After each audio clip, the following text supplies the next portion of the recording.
Tennessee Titans head coach Brian Callahan prefers talent over fit, and he told me himself live from the NFL Combine on today's edition of Locked On Titans.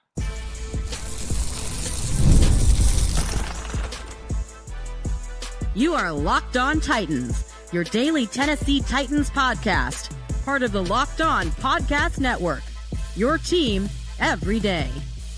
Welcome to the Locked On Titans podcast. I am your host, Tyler Rowland. Titans fans, on today's show, I am live from the NFL Combine. I got the opportunity to speak with Titans head coach Brian Callahan. Got to talk to Titans general manager Mike Borgonzi as well. We have so much to go over. Their thoughts on quarterbacks, generational prospects, a whole lot. Before we get into it, do want to thank you for making the Locked On Titans podcast your first listen each and every day. Remember, Monday through Friday, Tennessee Titans content all year round, always for free. Make sure that you get subscribed, stay subscribed. It's your team every day here on the Locked On Titans podcast. Speaking of every day, shout out to my everydayers out there tuning in Monday through Friday. Couldn't do it without you guys. If you aren't an everydayer, you need to be one, because this time of year, there's breaking news all the time, a ton of roster moves to be made, and I'm going to make sure that you are as informed as any Titans fan could be, especially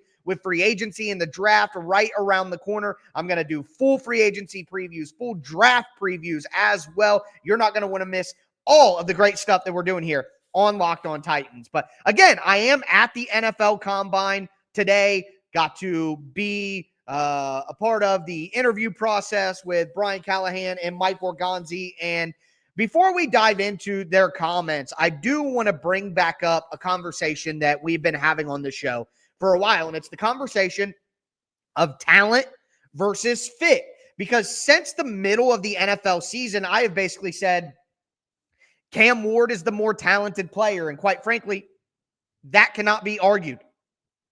Cam Ward has a much stronger arm than Shedeur Sanders. He's a much better athlete. He is a more sturdy, durable athlete as well. So without a doubt, Cam Ward has more natural talent than Shedeur Sanders. But on the other side of that, I have continued to say that I think Shedeur Sanders is the best fit for Tennessee Titans' offensive scheme, precision, timing, accuracy.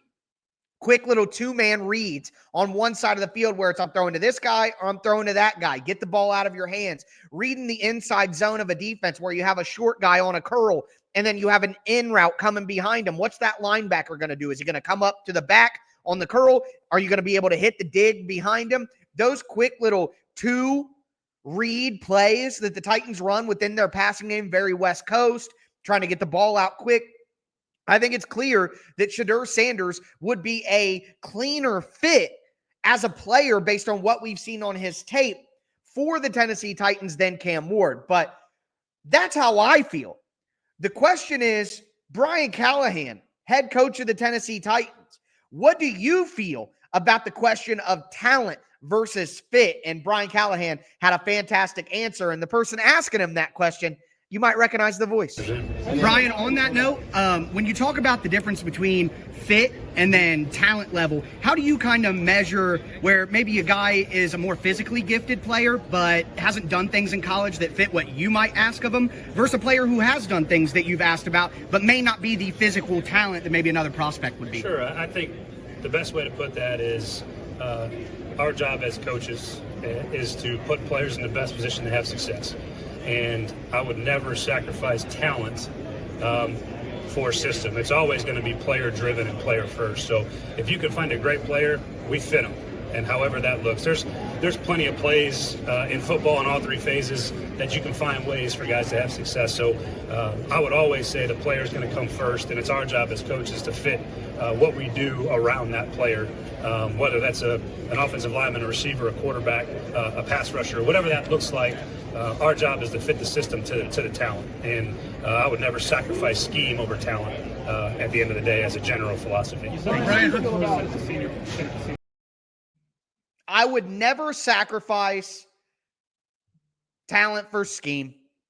It's right there in front of you. And look, Brian Callahan talked about Shedeur Sanders in glowing ways, and we're going to talk about what he had to say about Shedeur Sanders here in just a moment. But this conversation of talent versus fit, I have been uncertain, quite frankly. I've been, the fit is better with Sanders. Would they go that route because of the fit? But, you don't want to read too much into combine comments. At the end of the day, Brian Callahan is not trying to tip his hand. He would not intentionally tip his hand in a question to the media. That's not something that he's going to do.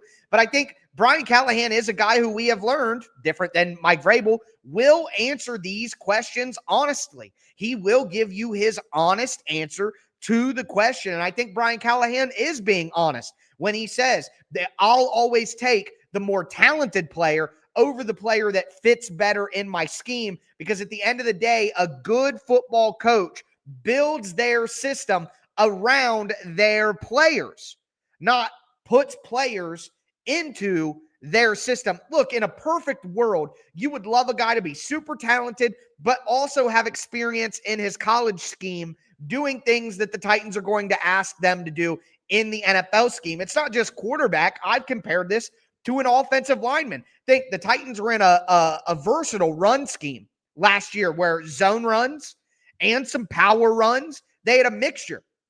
Now, there could be an uber talented offensive lineman who only did zone runs, heavy zone or RPO style system in college that really doesn't translate to the Titans' diverse run game that Brian Callahan is employing.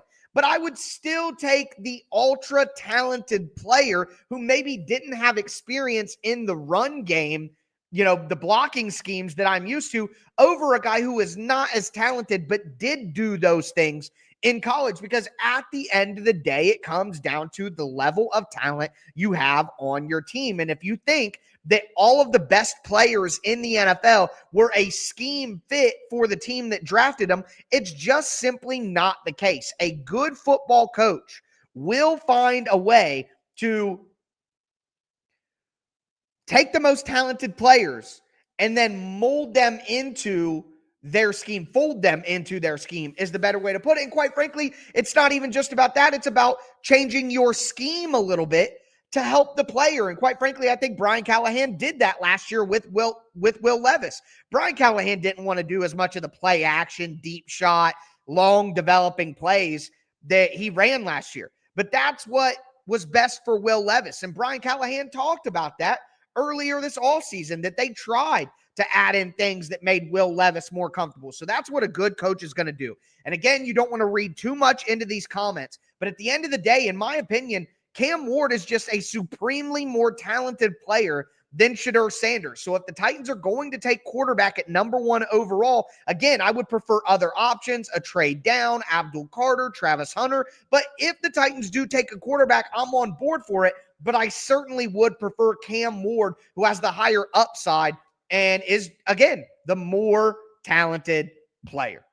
But with that in mind, Brian Callahan had a lot more to say. Again, he talked a lot about Shedeur Sanders and the arm strength and, why he's not that concerned about that, but it's still something to discuss. Quite honestly, a lot of answers that we got from Brian Callahan and Mike Borgonzi on Tuesday really align with what I have been trying to tell you guys all of last week.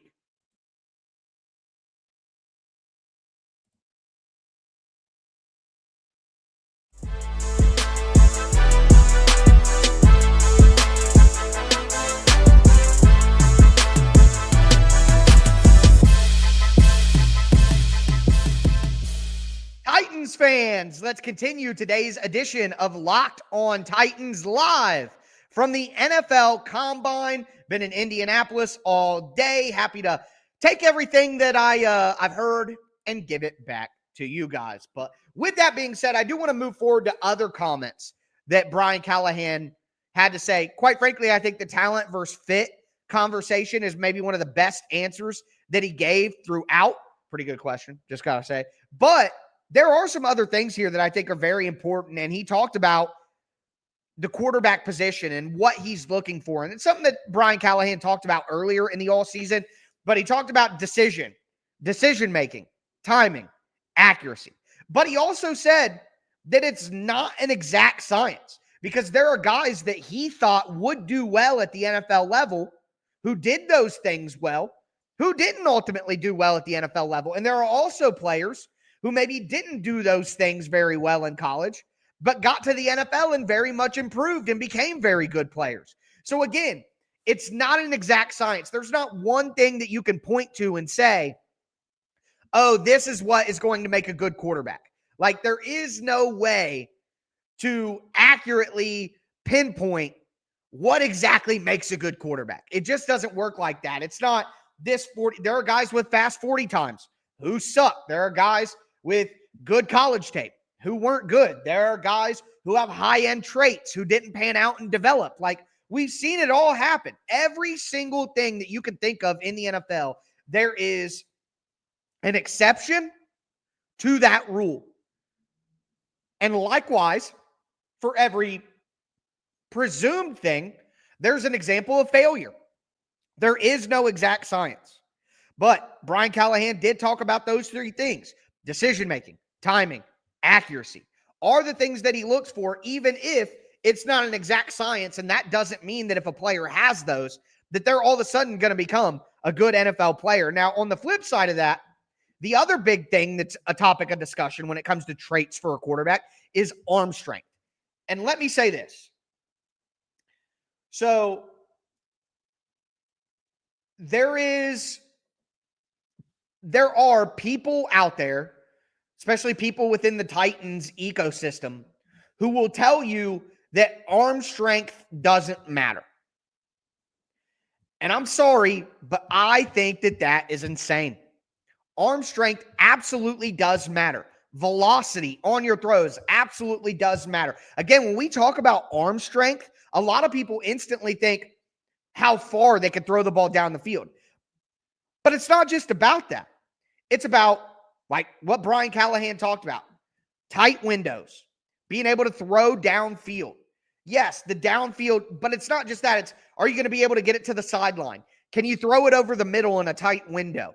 Arm strength is not just about distance, it's velocity, how fast you can throw the ball, because the reality is the slower the football goes out of your hand, the smaller the windows get. The better you have to be with your accuracy, the better you have to be with anticipation. And Brian Callahan admitted, look, arm strength isn't everything, but he said there is a requisite amount of arm strength. He said there is a threshold, okay? Now, I will say this. I think that Shedeur Sanders is past the threshold.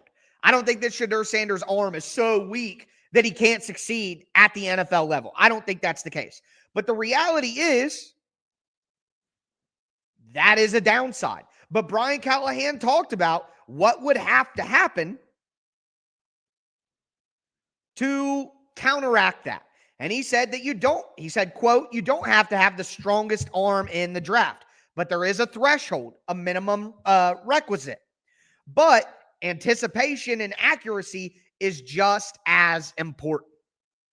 And later in a different media availability than the opening press conference, Brian Callahan talked about how he thinks Shedeur Sanders throws with anticipation and throws with accuracy to where his lack of arm strength isn't as big of a deal because of the other things that he brings to the table that help him play quarterback.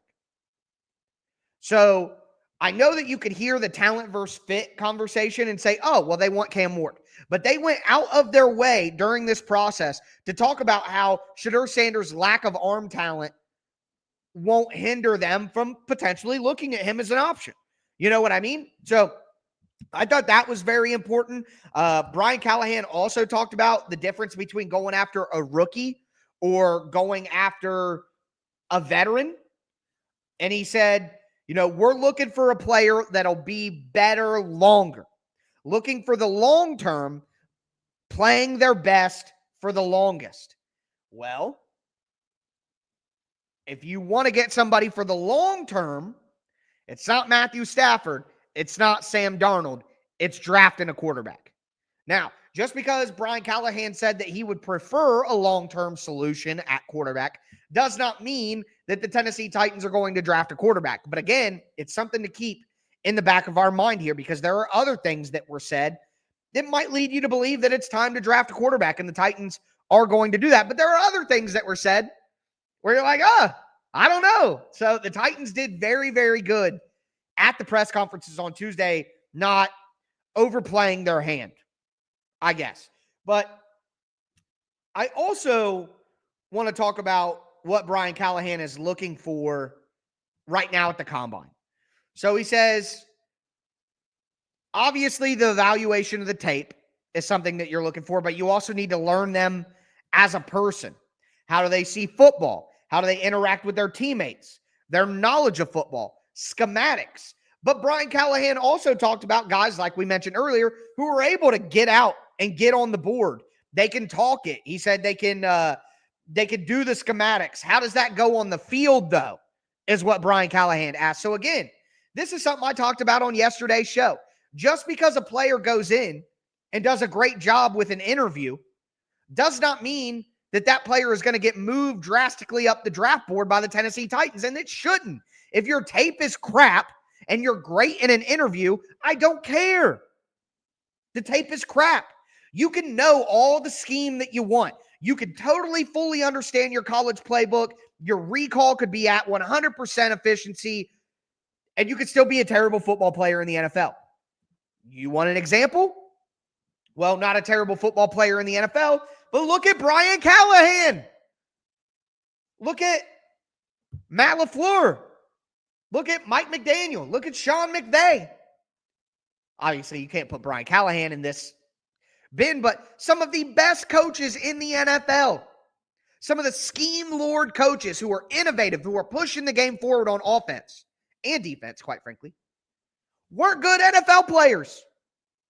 Brian Callahan himself was, I'm not going to say he was a bad football player. He played at UCLA. He was a quarterback, way better football player than I ever was. So I'm not going to say that he was bad, but he clearly was never even close to being good enough to go into the NFL. So Brian Callahan's a perfect example. Brian Callahan could get in there, run you in circles, talking about scheme and on the board, and hey, we go to this progression, we go here, if they run this coverage, the rules change, we need to go here. He could cook that, but can he do it on the field? No. Quite honestly, that's what coaches are for. Coaches are people who understand the game, but don't have the talent to execute. Quite frankly, that's my situation. All right? I know football far better than some of my buddies who played college football. They were way better football players than me. We grew up together. They were always better than me. Bigger, stronger, faster, way better athletes. But none of those guys that I'm talking about can diagnose an NFL defense like I can. None of those guys understand the diversity of the run game that the Tennessee Titans put out there. They don't know. They don't know what an OZ is. They don't know what duo is. You know, they don't know what cover 4 man is. They don't know those things, but they were far better football players than me. So again, it just proves that, you know, these meetings are incredibly important. But as Chad Brinker said, it starts with the tape. It ends with the tape. And Mike Borgonzi had an incredible quote that continued that thought philosophy.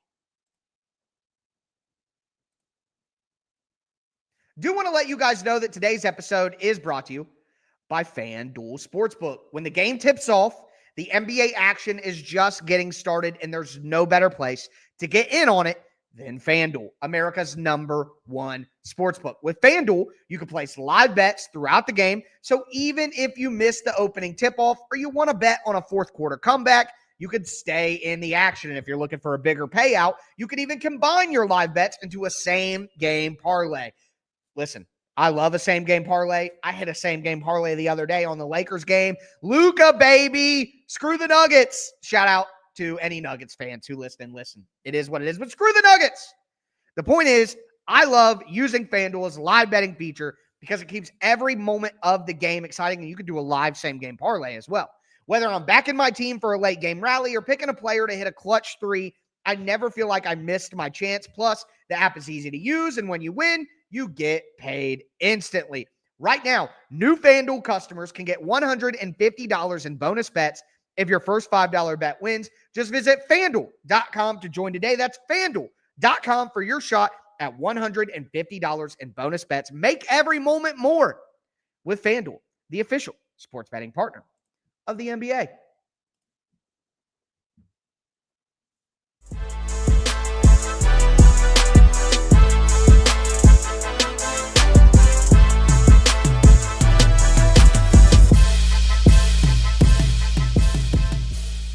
Titans fans, let's cap off today's edition of the Locked On Titans podcast. Again, live from the NFL Combine. We talked about talent versus fit. Then we talked about all the other comments Brian Callahan had to say, notably about arm strength and the threshold there.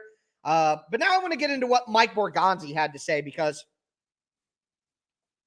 he had another comment here that, listen, folks, I may be just a guy, but I tell you this stuff every week, and then when the Titans coaches and general manager go out there and speak, they confirm exactly what I'm trying to tell you, which quite honestly is the opposite of what others may be trying to tell you about the Tennessee Titans and their mindset. So the number one thing that I want to talk about here with Mike Borgonzi is where they're at in the process of scouting these players. Now, before I do, thanks again for making Locked On Titans your first listen each and every day, Monday through Friday. Tennessee Titans content all year round, always for free. You're not going to beat that anywhere else. Make sure you get subscribed, stay subscribed. It's your team every day. But Mike Borgonzi talked about where they're at with their board right now. And again, there are some out there that are telling you that the Tennessee Titans don't know what they're going to do. The Tennessee Titans don't have a clue yet. They haven't decided. They're not blah, blah, blah, blah, blah. And I'm sorry, but there are some things that Mike Borgonzi said here where I guess I just simply don't believe that. He was asked about where they're at in their process. And he said, we have set the board. Phase 1 is what he calls it with the scouts. It's not final. A lot of information left to gather. We try not to make drastic changes. The medical can change things. The testing can change things a little bit. But not drastically. He said, quote, we want to be a tape-driven team. Folks, I went on a rant. What was it, yesterday? The last episode of last week, where I've been trying to tell you, there are people telling you that the Titans are in the same place right now that they were a month ago in their decision-making process. Nonsense. The board is set. Right now, the Tennessee Titans have Abdul Carter, Travis Hunter, the quarterbacks. They have them ranked. They have them ranked. Mike Borgonzi knows right now, which player he has ranked number 1 on the board. And again, he says the medical or the testing could change things a little. And he talked about how there are certain red flags. Like if a wide receiver runs, he didn't say these specifically, but I'm giving you examples of what they could be. A wide receiver runs a 4.7. Nope, can't draft him. An offensive tackle has less than 34-inch arms. Nope, can't draft him. A quarterback has less than, 9.5-inch hands. Can't draft him. Like they have their red flag. Nope, if you hit this, and that could change things a little bit.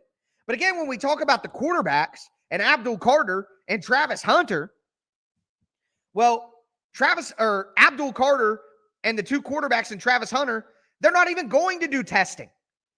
And there's no known or even theorized medical concern for any of those 4 players. So if they're not testing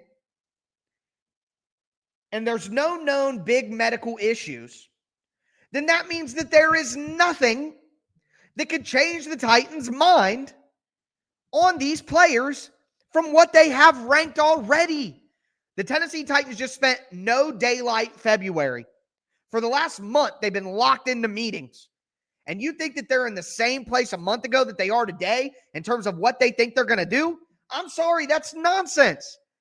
Mike Borgonzi lays down at night and puts his head on his pillow. He closes his eyes, and he knows who he wants to pick. And like he said, we want to be a tape-driven team. These meetings with these quarterbacks, they can break ties. They can answer questions. But if Cam Ward is the number 10 player on the Titans board, they're not going to go into a meeting and bump him up all the way to number 1. That is not happening. If the Titans going into the combine did not want to take one of the quarterbacks, what they say in these meetings is not going to change it and make the Titans take a quarterback. So I push back immensely on the fact that these meetings can have a significant change to the board. And the Titans general manager, Mike Borgonzi, literally said it can change things, but not drastic. And he's talked about medical and testing, which is totally different than the meetings, which is what everyone is telling us is the meetings could change things. No, they can't. No, they can't. The board, the tape, the film, the football, that is what matters. And you can't get, swayed in a meeting with a guy if you didn't believe that he was the level of player that you're now going to elevate him to. Craziness to me. So they told you that arm strength didn't matter. Brian Callahan said there is a threshold and a requisite that has to be met. They told you that the Titans haven't made up their mind on anything. Well, they told you their board's set and they don't want to let too many things move them off of what they saw on tape. 2 things that I have been preaching to you guys against other voices. And the Titans' most important people in the organization go out and confirm those thoughts at the combine. The last thing that I want to say here is Mike Borgonzi did talk about the number 1 overall pick. Quite honestly, it was a nothing burger. He said, anytime you have the number 1 pick, it's always going to be a topic of conversation. We've had some phone calls. I'll keep those phone calls to the vest. But yeah, we've had some phone calls. No surprise there. No surprise there. No new information given. Still open for business. Still not giving away who they're going to pick, what they're going to do, which is exactly what they should have done today. Give good answers. Give it insightful answers. But by no means show your cards. It's not what the Titans should be doing, no matter what. But again, with that being said, I do want to take a quick moment here. Being at the combine has been an incredible experience. I posted this on my socials and things like that, but I just want to talk to folks out there who feel like maybe their dream has passed them by. Folks, I was 28 years old. I had no money. I'm serious. I had negative money in my bank account. I'm not joking you. Negative money. I was a college dropout. I was renting a spare room from my little brother at his house to have a place to sleep. I had a hand-me-down mattress that I got off a kid who's 5 years younger than me because I didn't have a mattress. I had it on the floor in that spare room with no box spring. I had nothing. I got fired from my job. And the next day I sent an email to Locked On. And 6.5 years later, I'm at the combine with a media credential, with a great career that supports me, with a fantastic house. Like, I was 28 years old and a bum. I thought I would never. I've wanted to talk about sports for a living since I was 12 years old, when everybody started to grow taller and I didn't. I was like, probably not in the cards for me to play sports. I've wanted to do this for my whole life.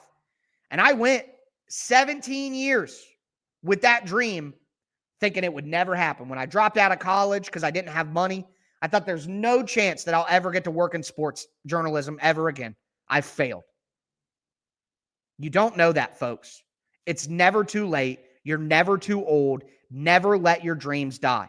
You got to work your butt off to do anything in life, and you got to network and meet people and get phone numbers and email addresses, and that's part of it too. But I'm just telling you, folks, anybody listening to this, anybody watching this, no matter how you feel about where you're at in your life, you can change it, and you can make your dreams come true. So I know that has nothing to do with the Tennessee Titans, but it's a message that needs to be heard. And I'm grateful every day that you guys let me live my dream and let me get to this point. But that's going to do it for me today, folks. As always, I am your host, Tyler Rowland, and this was Locked On Titans.